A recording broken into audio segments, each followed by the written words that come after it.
first thing to do is education. Talk to your kids that these drugs are physically addictive, that the addiction to Vicodin is no different than the addiction to heroin. They're both bad and they're both difficult to get off of, and they can both get you in a lot of trouble.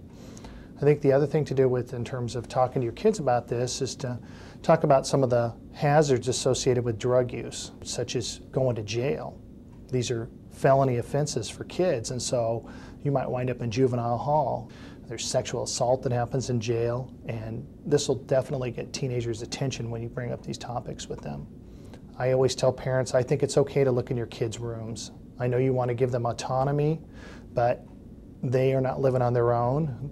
They're living in your house, and you need to go in there and make sure that they don't have drug paraphernalia. And you need to set limits.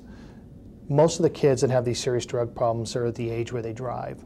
So the first thing you need to do is say, if you're going to use drugs, we're going to take away your car, and you can just take the bus everywhere. The car is the most important thing, and once a kid has that or has the ability to drive your car, limiting that is a very powerful tool.